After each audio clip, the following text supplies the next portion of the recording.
Welcome back. My guest today has been Sheriff Richard Mack, former sheriff of Graham County, Arizona, who has written a number of books, including the one we're discussing today, The County Sheriff, America's Last Hope. Sheriff Mack, we've talked a lot about the Constitution, the oath of office, the proper role of government, and I'm thinking that those who are listening to radio and those who will be watching this on YouTube are saying, well, you know, all that's well and good, but what can we do? Right. I would like you to take the last segment and just talk to those people in terms of, from your heart and your mind, in terms of what they can do. Okay, well, that's probably the $66,000 question or point, and this whole thing, the County Sheriff America's Last Hope, is solution-oriented. Mm-hmm. This isn't just pontificating or complaining about government. This is providing a solution, and its orientation is geared towards people getting involved. We can no longer have people sitting back and watching the parade. It's time to step up to the plate. Everybody has to get involved. Everybody can do something. And the point here is, if we're going to take our country back, if we're going to have freedom in America once again, it must start at the county level. And county by county and state by state, we will restore America to its constitutional republic form. Can you imagine if we don't do this? What's going to happen if we don't do this? The answer is not in Washington, D.C. We've been proved over and over that the baseball bat of Washington, D.C. corruption will knock us over the head time and time again. My question to those who keep getting beat with that, how many times do we have to get hit with that before we do something that's at the local level? And the most powerful person in your county is the sheriff. But I beg every local official, from dog catcher to city council persons to the mayor, county commissions, and especially the sheriff, to keep your oath of office, to stand for freedom, to protect your citizens from all enemies, both foreign and domestic. If you don't do this, Sheriff, if we don't do this at the county level, do you realize what we will lose? Well, the people watching this program, it's up to you. The sheriff works for you. You need to educate yourself. You need to get him a copy of the book, The County Sheriff America's Last Hope. You need to read it. He needs to read it.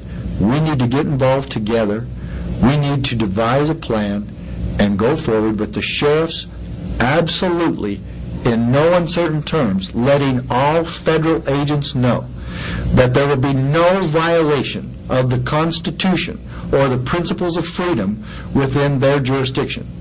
That they will notify the IRS. There will be no more liens on people's property. There will be no more confiscations of homes or bank accounts or any of these other underhanded things that the IRS has done, that this Gestapo organization has been allowed to get away with.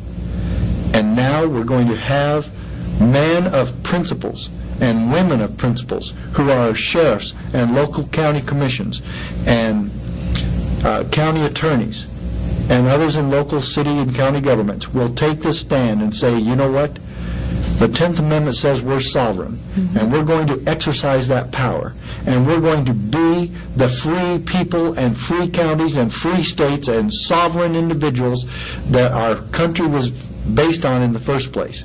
That the intent and principles of the Founding Fathers will live once again within our hearts and within our counties and within our jurisdictions. And if we do this, tomorrow, that soon, tomorrow, we take back America and our Constitution. Well, and I want to encourage the people. It has to start with the people. It does. They have to understand. They have all to. Those people I just mentioned, they work for the people. Absolutely. It's we, the people. We, the people. Yeah.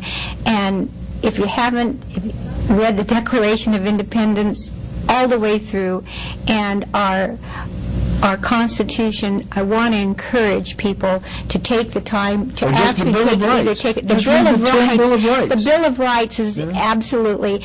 The problem is we suffer for lack of knowledge, and then you have to make some tough decisions too, because, like it or not, Americans have become used to certain provisions, and my thoughts have always been elected officials are supposed to be protectors of our rights, not providers of privilege. Right. And we have so many entitlement programs, and when you start saying we need to do away with this or we need to cover government here or there, there's plenty of ways we can do that, but you're always cutting into somebody's sacred cow.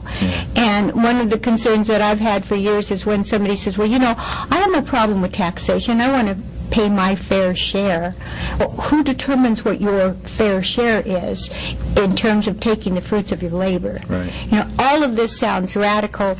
And in your book, I just can't recommend this book highly enough. You talk about, you say, I know this all sounds radical. Standing for freedom and true principles has always been a radical thing to do. The Founding Fathers were all radicals who believed in guns and God. We don't have to do anything radical and can stay inside the mainstream where it's politically safe. But not much happens in the mainstream.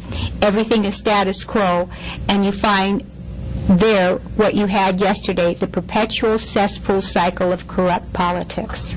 Wow. This is just wonderful. How can people get copies of this book? Tell them again.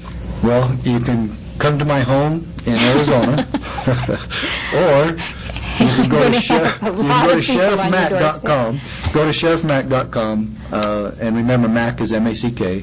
So just go to sheriffmack.com, and you can get the information. If you want to send an ounce of silver, I'll send you 2 books, or just do it on PayPal on my account, or my address if you want to send cash or check or money order. The address is on my website at sheriffmack.com. I don't even know how much the book costs, but I tell you what, it's worth every penny that anybody could pay for this book. I also want to kind of give some kudos to Representative Harwood and Barrett and all of the locals here, at least in Canyon County. I know Representative Schaefer and in the east end of the state, Representative Wood, all supported a joint memorial to support the 10th Amendment, and to the legislature's credit, they passed that. So that's kind of at least in Idaho, we have legislators who believe in the Constitution and our 10th Amendment.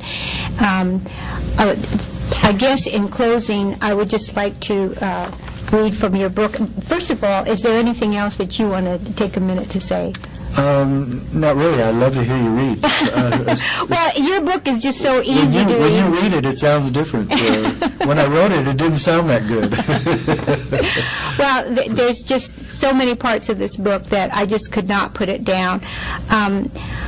For those of you who are listening or watching, I just want to encourage you to get involved. If you're listening, please go to IdahoLibertyWatch.com. You'll see Sheriff Mack. I'm going to put a link to his website on my page. I just can't encourage you enough to get involved in your government for the future of our children, of our grandchildren, of our unborn great-grandchildren. Right now, we have and this is nothing to do with political party, but we have a president who thinks that he's going to spend us out of this situation that we're in, and he is indebting future generation. I had 2 grandchildren born this year. Both of them left the hospital with 2 things, a Social Security number and a huge debt, and they're not even old enough to cut teeth. I just would like to finish by reading from Sheriff Mack's book, The County Sheriff, America's Last Hope, where he quotes Albert Einstein on apathy. The world is a dangerous place to live, not because of the people who are evil, but because of the people who don't do anything about it. For FYIdaho, I'm Elizabeth Allan Hodge.